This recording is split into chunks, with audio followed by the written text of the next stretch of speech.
Blue collar watches again. Here we go again. This is a rather unique watch that I have in front of me right now.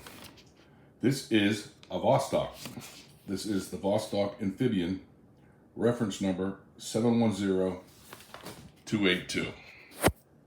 I bought this because I was just curious. I wanted to have one of these. You know, it's a Russian watch. Curiosity, the oddity of it.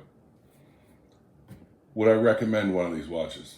Probably. This is the cheapest, jinkiest band I have ever received on a watch.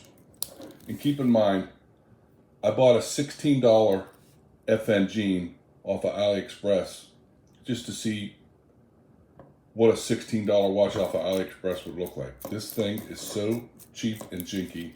I actually feel like this press collapsed, that if I put any effort into this, I would bend it. I will not be wearing this watch until I just ordered another band for it. I'm going to put this on a leather band, a silver tone leather band. This has its own Russian movement in it. It's the 2416 automatic movement. 31 joule. And they vibrate at 19,800 vibrations per hour. It's a unique, if you would opt to get one of these. I did a little research and a little reading on these. These kind of have a cult following. You know, the people that like Vostok watches. That's kind of why I bought one. You know, check it out. This is not broken.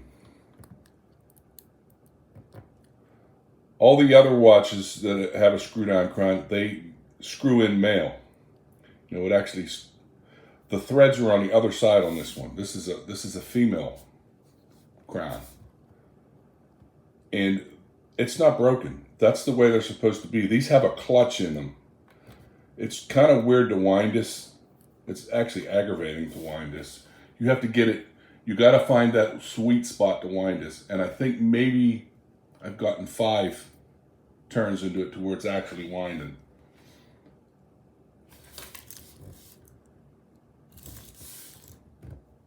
So, kind of weird to wind it.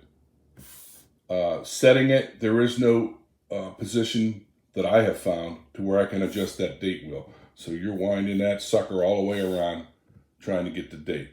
The dial on these is somewhat smaller than the other watches I own. Okay, getting back to it. This is a bi-directional bezel. It doesn't click. It's just kind of like a friction. I will say this much about it. The watch itself, in person, does look better than it did in the pictures. I did read, I don't think there's any. It said sometimes they make these watches out of steel and plate them. Sometimes they make them out of brass and plate them. I'm not really sure what mine is. I'm not going to scratch it up. But like I said, that thing's weird. But see how the threads are different on this one versus many other screw-down crown type watches.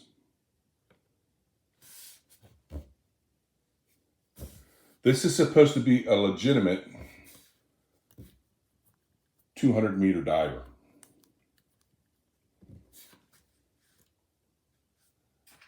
Okay, this watch is 41 millimeters in circumference, 22 millimeter lug width.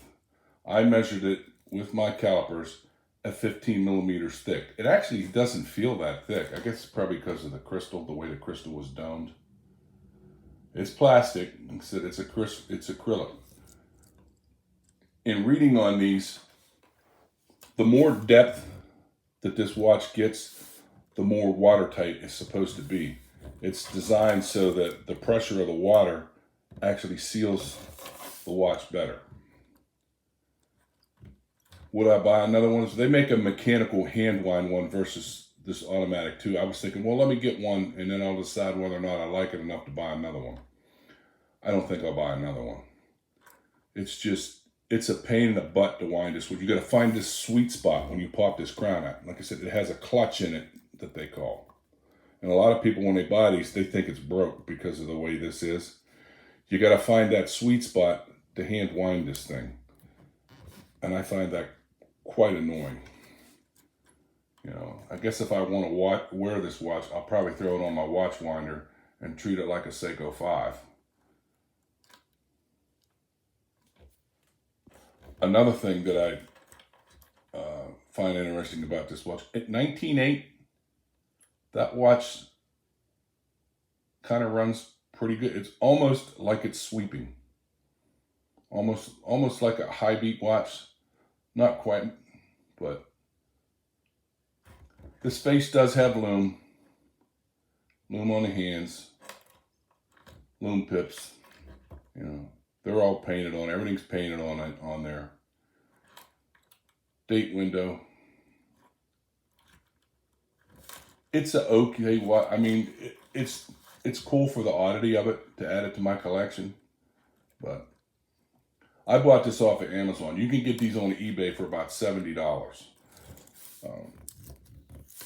They had them with the NATO strap. I like steel bands primarily. Like I said, I ordered it's a silver tone leather strap that I'm going to put on here. I just ordered it. I think it'll look pretty cool on that. But I don't think I'd buy another one. It's not that cool. It'll be in the collection.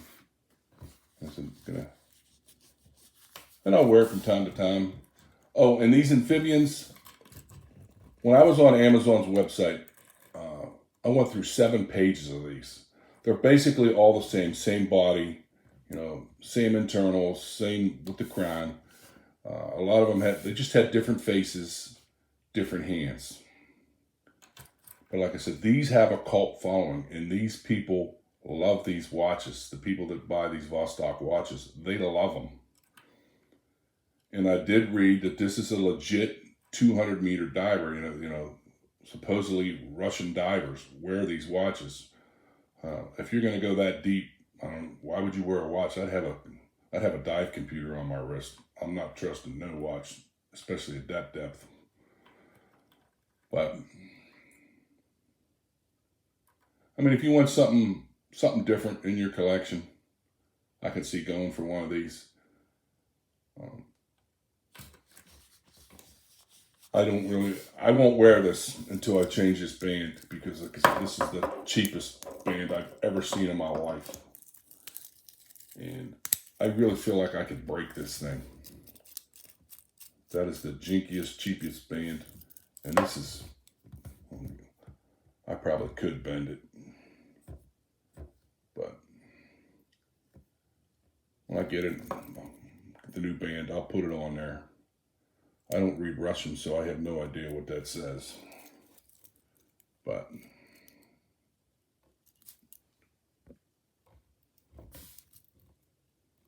does have a screw-down back.